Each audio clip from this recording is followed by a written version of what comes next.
Hey everyone, and welcome. Today we're tackling something tricky. A question about human behavior that a really fascinating article brought up.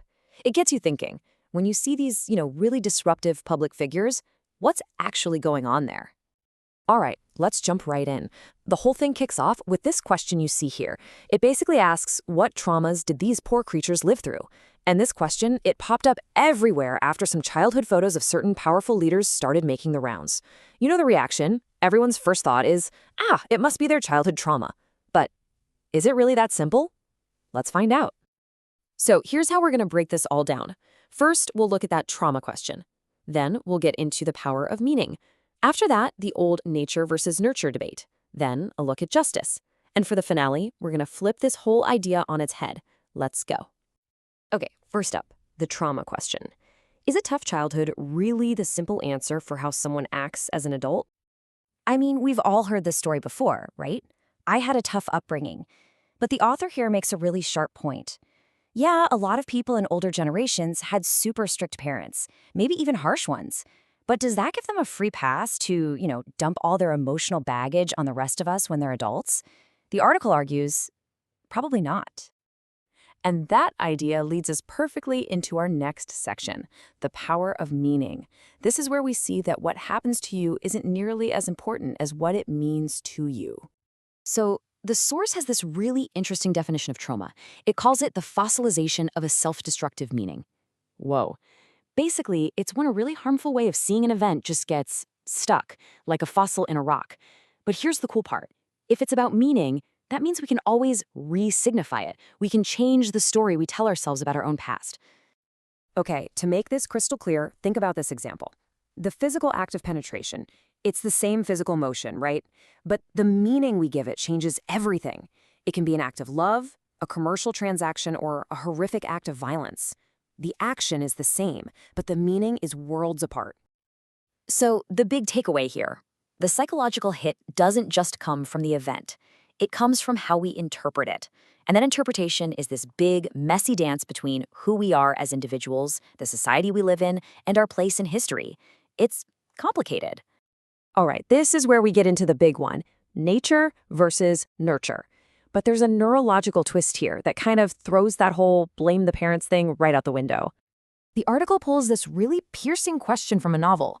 How is it that kids who grow up so far from violence are still capable of doing these incredibly violent things? It just shows you, right? A peaceful childhood doesn't automatically create a peaceful adult. Something else has got to be going on. And this leads to a pretty wild idea, one that goes against a lot of what we're told.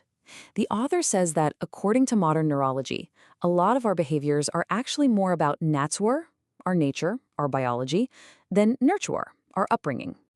Now look, of course our environment, our nurture, matters. It can make things better or way, way worse. But it's not the whole story, not even close. Our nature, the genetic cards we're dealt at birth, that plays a huge, undeniable part in who we are. Okay, so let's take this idea and see how it becomes a question of justice. Because it all comes down to who actually gets help. Think about it. For families with money, if their kid is struggling with developmental issues, they get an army of professionals, therapists, doctors, medication. And this happens during those super critical years of brain development, all the way up to age 25 for guys.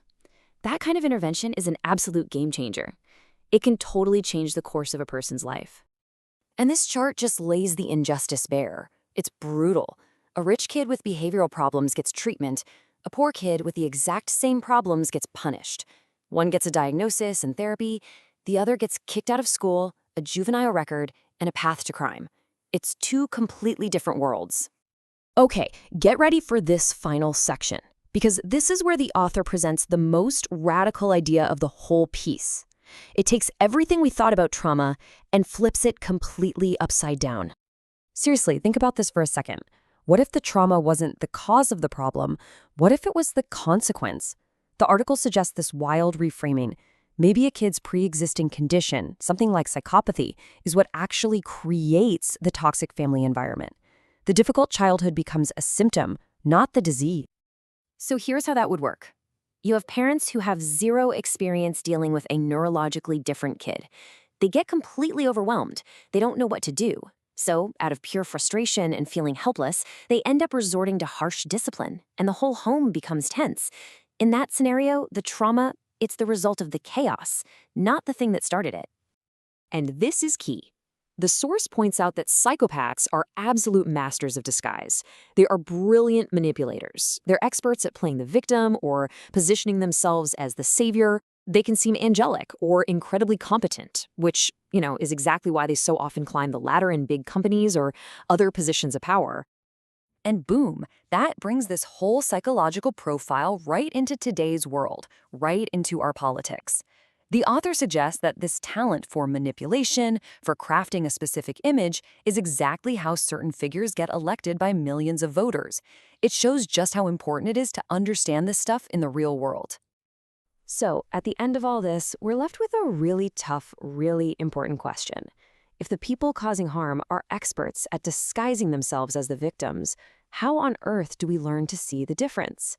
Figuring out what's real trauma and what's just masterful manipulation, well, that might be one of the biggest challenges we've got.